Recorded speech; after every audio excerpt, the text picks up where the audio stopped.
Riyad al-Assad, commander of the CIA-backed Free Syrian Army, announced on Saturday that Syria's main rebel group is moving its command center across the Turkish border into Syria itself in preparation for an attack on Damascus. The CIA has been funneling weapons to the FSA for several weeks now in preparation for the assault, transferring the weapons by way of intermediaries, including Syria's Muslim Brotherhood. The CIA is also providing detailed intelligence and satellite data regarding Syrian army positions and troop movements. Under these conditions, the fall of the Syrian government is very likely in the months to come.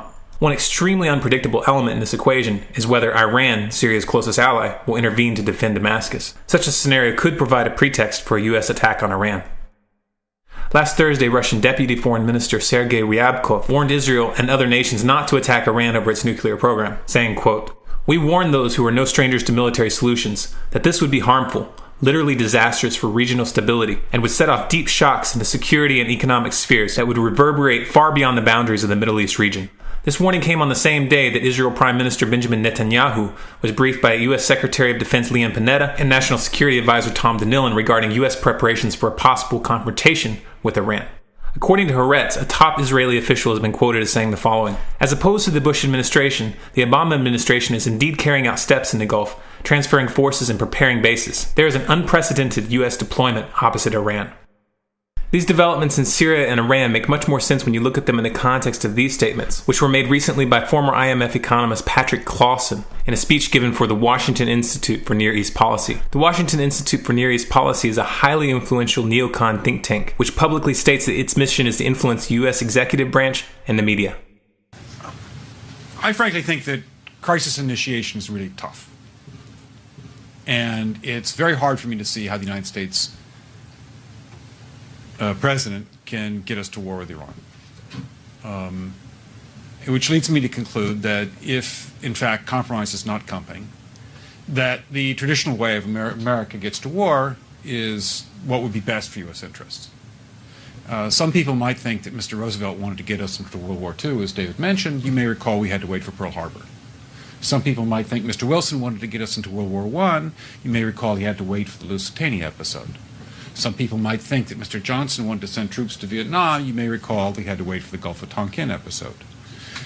We didn't go to war with Spain until the until the Maine exploded. And may I point out that Mr. Lincoln did not feel he could call out the Federal Army until Fort Sumter was attacked, which is why he ordered the commander at Fort Sumter to do exactly that thing which the South Carolinians had said would cause an attack. So if, in fact, the Iranians aren't going to compromise, it would be best if somebody else started the war. One can combine other means of pressure with sanctions. I mentioned that explosion on August 17th. We could step up the pressure.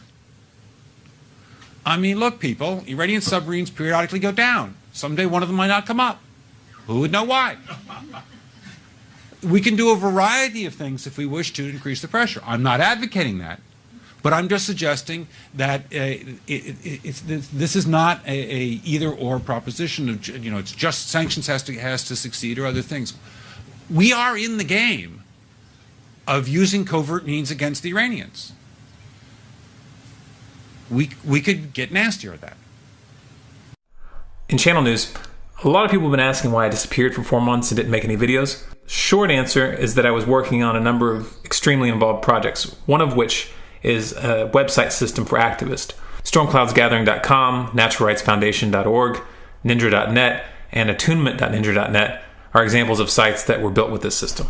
The idea was to build a central hub which would promote content produced by activists from all across the political spectrum and provide them with a website that has advanced features that normally cost thousands of dollars to set up. It took a massive amount of work, but at this point we can put out a brand new website with all the multimedia capabilities of stormcloudsgathering.com in just a few hours. Less if you don't include the graphic design aspect for the custom logo and such. We started accepting applications for activists who want a site on the network last week, and we've been flooded with responses. We are going through those responses right now, but it's taking us a while.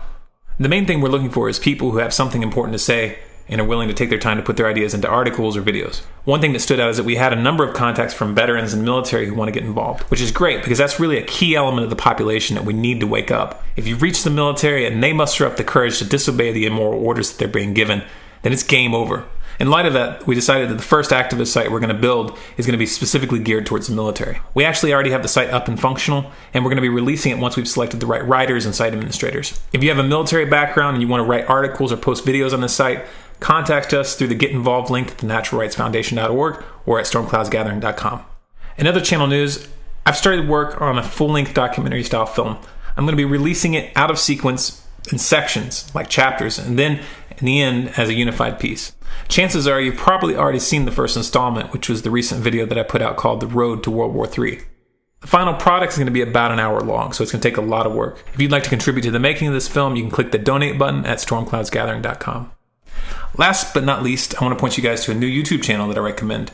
His channel name is Grounded Being, link below. He focuses on the psychological and emotional roots of our current problems, which is important. He's also one of the volunteers who've been helping with this project since the very beginning.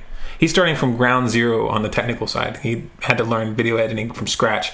And I'm really impressed with what he's been able to put together so far. I think it's better than my initial work. So I look forward to seeing the stuff he puts out in the future.